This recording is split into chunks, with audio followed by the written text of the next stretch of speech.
Welcome everyone for wanting to join. Will, would you like to introduce and kick things off, as it's 1 o'clock and we're just a short and sweet today? Yes, of course. Hi everyone, thank you so much for joining this session, which is all about sustainability starts on your doorstep, which Emma will take us through. So a very brief introduction to the Sustainable Procurement Pledge. Joe, if you move on to the next slide. So our group is called the UK chapter of Sustainable Procurement Pledge. For those who don't know, Sustainable Procurement Pledge is, as you can see, helping to drive, equip, empower and encourage procurement professionals in making more sustainable decisions across their supply chain. On screen, you'll see the list of the UK chapter who you can reach out to. Seb and Joe are the co-chairs, and myself, Claire and Caroline work alongside Seb and Joe in the chapter. We have a range of in-person and virtual events throughout the year, so please do follow us on the dedicated LinkedIn page or see on the website for details of further upcoming events, including the World Sustainable Procurement Day taking place at the end of next week. So without further ado, as this is a short, sharp session, I'm delighted to welcome Emma to talk about how to create sustainable actions on your doorstep. Hello everyone, so I'm just going to share my screen quickly. Thanks all for joining. Right, let me know if you can all see my screen. Should say green and good. Green and good, we're great. Excellent, so thanks all for attending, and to those that watch this at a later date, hopefully. So the purpose of actually organising this session was because the world is rather risky and harsh at the moment, and it can be very easy to become very overwhelmed, I think, in one's job and just think, God, why are we doing all of this? It's all sort of going down the toilet. And I think it's easy to become disheartened, but I don't think one should. And so really this session isn't just for procurement people, for sustainability people, it's really for everyone. So for those working already in sustainability who are feeling jaded, or for those just feeling a bit down, perhaps at home, and want some way to start on sustainability. And what I've learned about sustainability as part of my own journey is that if you just start with small steps and start understanding how to do things at home, it's then much easier for you to actually communicate it to people at work and also start to spread the love and action in work as well. So that's really the purpose of today, is to really think about how you can start sustainability at home, or if you've been doing sustainability at work, bring it back into the home and have some fun with it again. Tell your friends, your families, and do it with your kids as an example as well. So the site I'm going to go through is called Green and Good, which I created just over 4 years ago. And I did it while I was working in a pharmaceutical company, actually doing employee engagement, where I suddenly realized that people really need a sort of an area to like help them get started on their journey, but to do it in a way that's meaningful for them. So I was actually looking at plastics at the time, but what I soon realized is that everybody has an area of interest which is specific to them. And so what I wanted to do was to create a site like this, where you could go off and choose to be sustainable in a manner that excites you. So whether you want to do carbon and energy, whether you want to do kind of citizen science, whether you want to eat sustainably, whether, I mean, you've got restore biodiversity, whether you want to just shop more sustainably, what it does is it sort of breaks all the different topic areas up so that you can choose how to be more sustainable, in short. And what I'm planning to do is jump in and out of this and show you all the cool resources that I found. So what I do want to stress is this site curates the information for you. So none of this is my information. This is just great information out there in the web that's just put in a simple, sort of easy to access manner so that you can start your journey at home, in short. So we're going to start with carbon and energy. I'm not going to get through all of these, guys, I'm sorry, but I'll try and pick out the really fun ones for you. So carbon and energy is the obvious one because everyone talks about carbon at work. So what you'll find with this site is that if there is a nice little video that kind of explains the topic area well, what I always do is I always start with that, in short, so that you can kind of remind yourself, what's this all about if you're not feeling confident in that topic area. The second sort of window is normally a carbon footprint or some kind of, a calculator of sorts, so that you can actually work out your footprint, which I think is always the most exciting thing. So on this one, this is the WWF carbon footprint. And if you actually go on it, what it basically tells you is that per person in the UK, you need to keep within 10 tons of CO2 footprint each year. So it'll ask you lots of fun questions, and then it will tell you how many tons you're likely emitting, and then what are some of the things that you can reduce, which I think is actually quite good. The next two, which I won't go into, aren't the most jazzy sites in the sense that they're quite dated sites. However, they have brilliant energy tips. So what I would say here is that people often think, well, why should I reduce energy? The simplest thing is it saves cost. And with the sort of cost conscious situation that we're all in at the moment, it's a great idea to actually focus on carbon, because it will massively reduce your gas and electricity bills.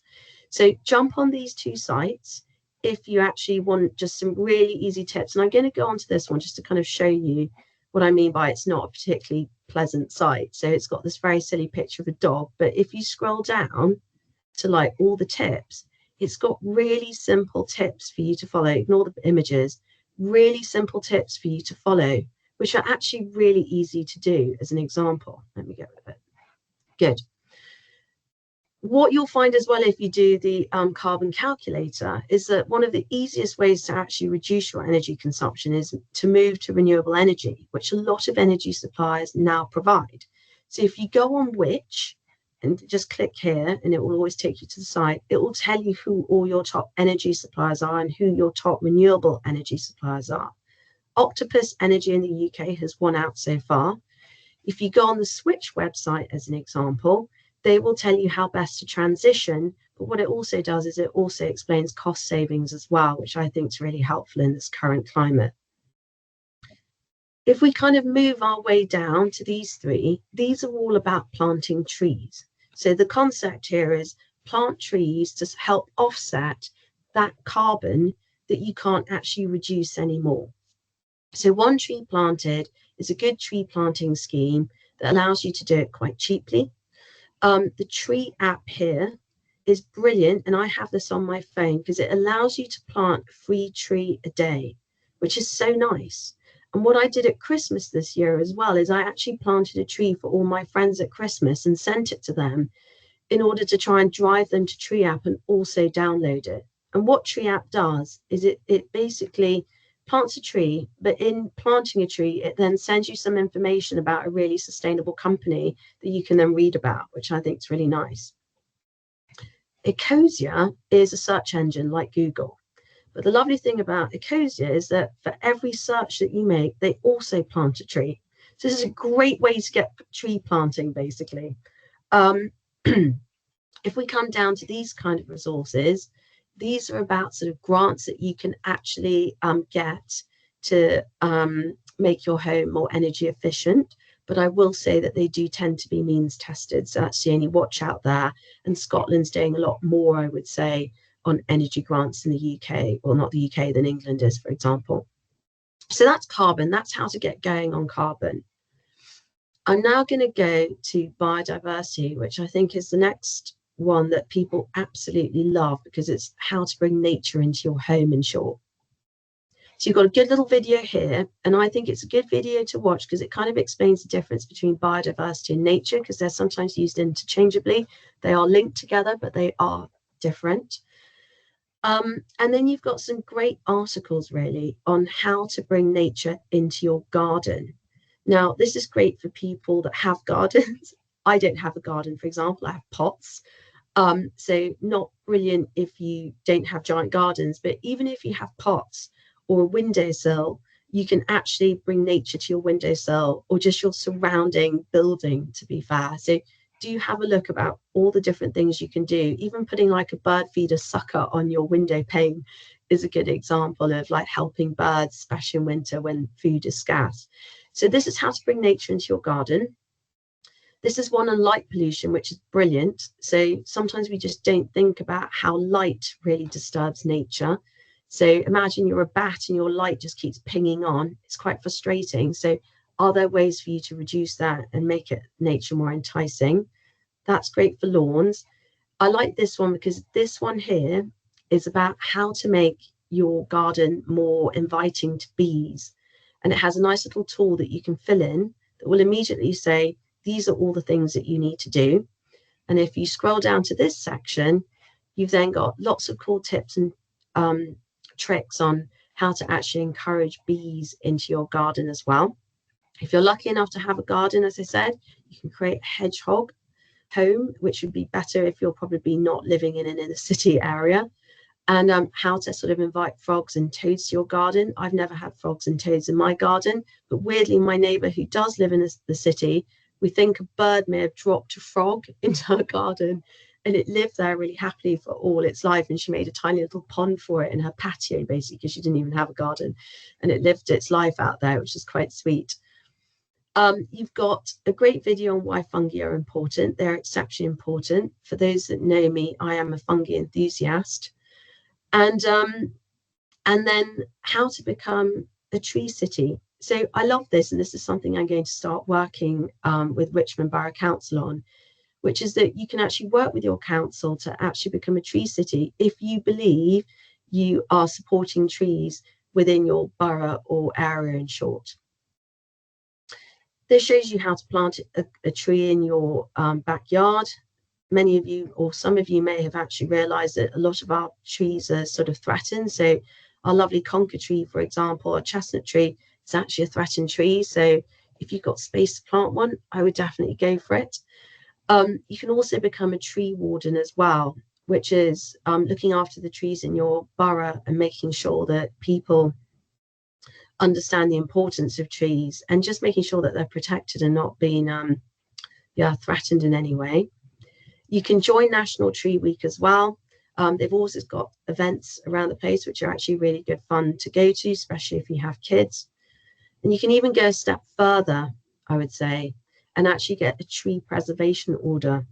So I didn't realize this, but you can actually protect trees in your area and borough if you don't live in a conservation area. So if you live in a conservation area, it means they're already protected. But if you don't, and there's a beautiful tree either in your neighbour's garden, down the road somewhere, and you think, God, I hope that tree is never cut down because it's beautiful and it provides so much joy to everybody in the neighbourhood, you can actually go and get a tree preservation order for it. And I think it's a great idea because people are forever cutting down trees unnecessarily. Karma is a bit like Ecosia. So it's another search engine. I'd say it runs a bit slower than Google, so you will need to have a bit more patience with Karma. I have Karma, for example, because I also co-chair the nature chapter, so I feel it's my responsibility to promote nature. But what it means is that every time I search for something, it means money goes to nature, which is a nice way to obviously be promoting things. You can also become a Lady and Lord of Glencoe, which is quite a sweet activity. So in short, Glencoe is selling land in order to be able to protect it and turn it into a nature reserve. So by buying a plot of land, you get to call yourself a Lady of Scotland or Lord of Scotland in short, but you also means that you're contributing to actually preserving the land in Scotland for wildlife, which I think is a really good cause.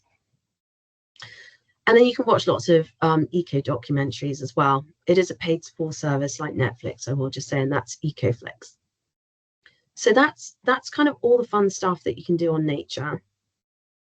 And there is a subset of nature, which is count and record nature. And I would say this section is so large in itself that it had to have its own section in short. And this is very much citizen science. So if you're someone that is thinking, well, I want to have a kind of meaningful impact, I might have to have some water, sorry guys. I've got a cold at the moment, so apologies for my voice. If you're someone that wants to have kind of more globalized and meaningful impact and say, I want to see the impact that I'm having and don't necessarily want to stay local, I think citizen science and recording wildlife is a great one for you in short.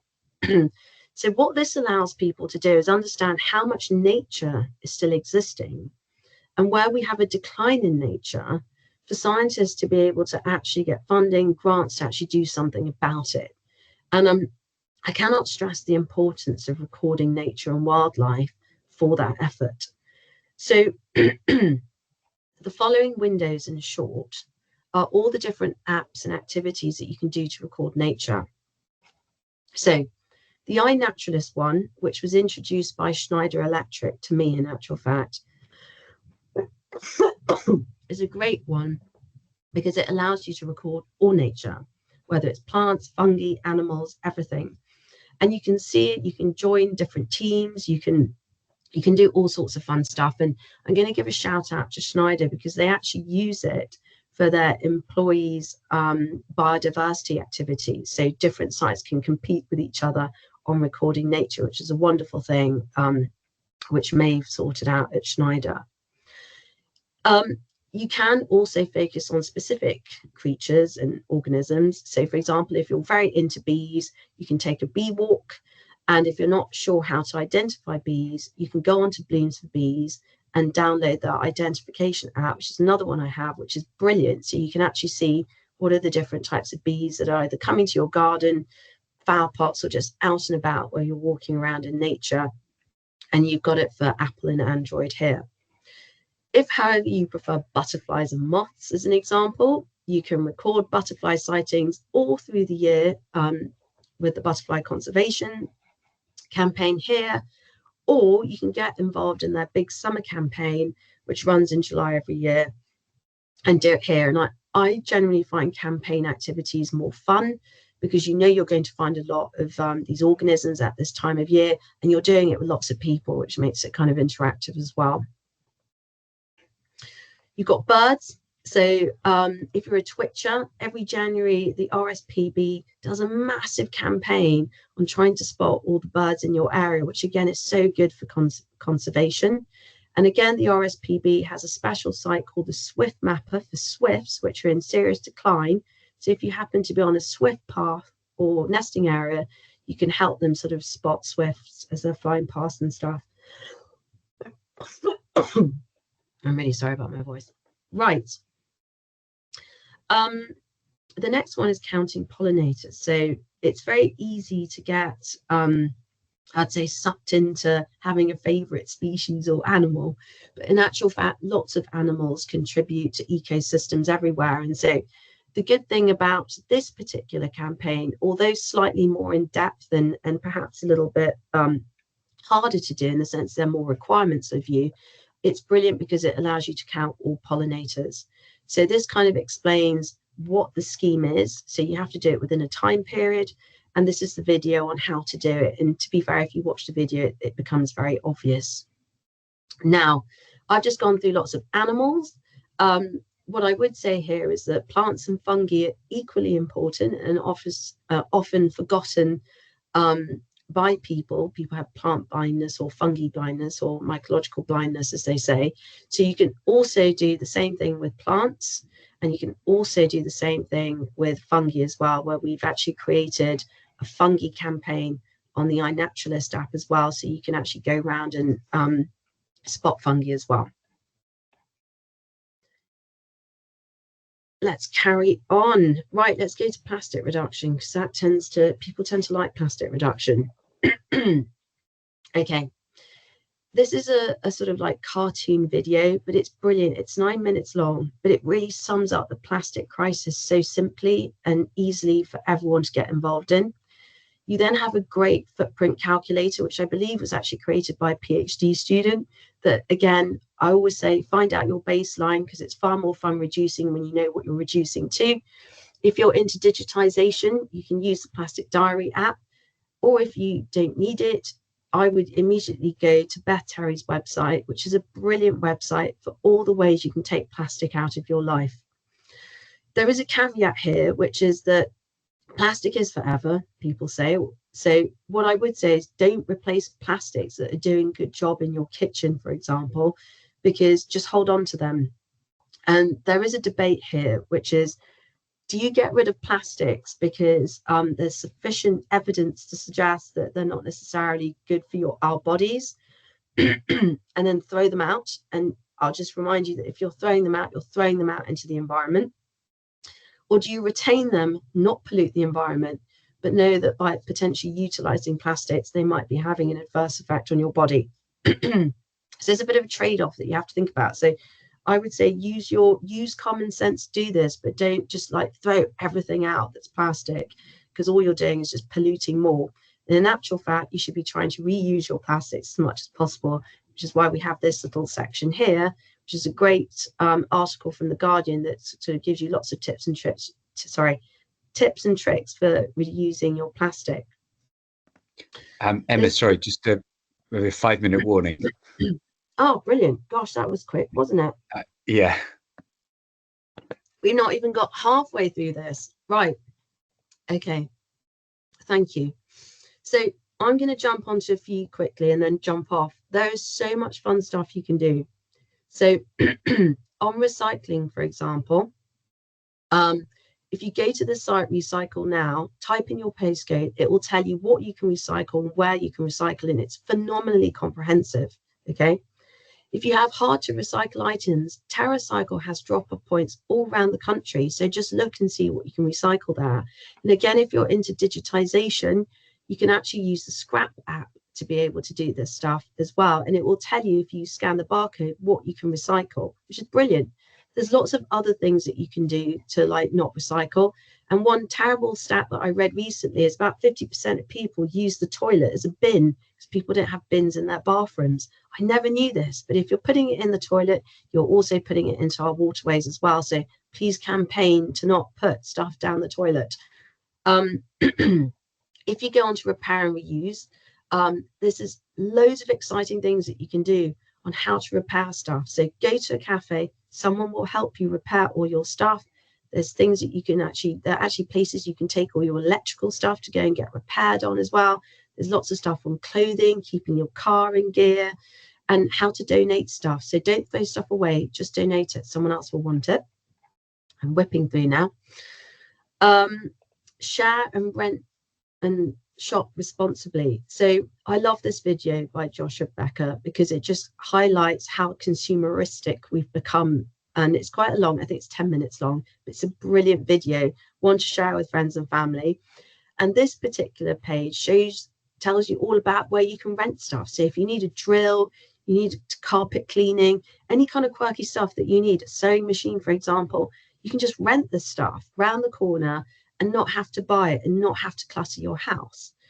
I love this site as well because it is so comprehensive. It has every possible eco label you could find on a product, and it will tell you exactly what that eco label tells you.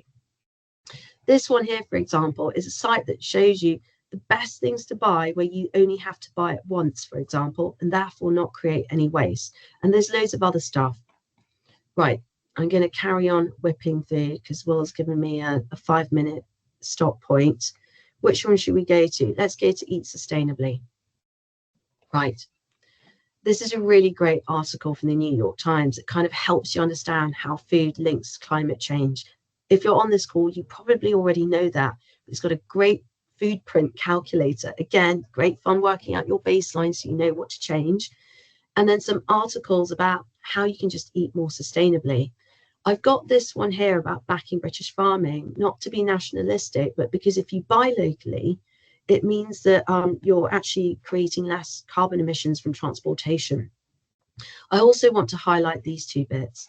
So Oceana and the Marine Conservation Society do a great video and guide on how to eat seafood more sustainably. They're brilliant. Please look at it.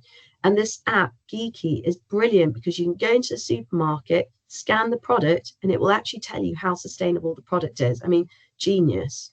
And then this particular one here, Prevent Food Waste, I love because it's got 3 apps in it, which I do want to show you because they're brilliant. Big Oven, Supercook, and My Fridge Food, which tells you if you just write in what you've got in your fridge, and it will give you recipes for what you have in your fridge, which if you're as uninventive a cook as I am, is brilliant because it means you're not wasting stuff. You're utilizing it and learning more recipes, which is great fun. So please look into that because it's awesome.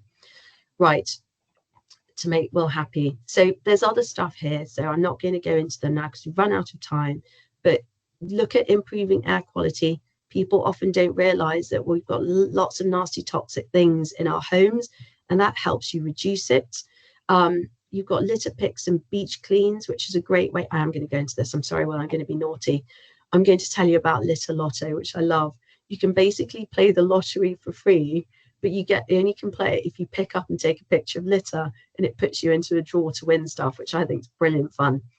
Okay, you can travel sustainably, for example, which is loads of eco options and ways to sort of reduce your impact. And then you can volunteer, and that's quite a small section. And then inspire the next generation. So these are all the awesome resources that help with nature, carbon, everything that you can show your schools, and they can teach it to your kids in short.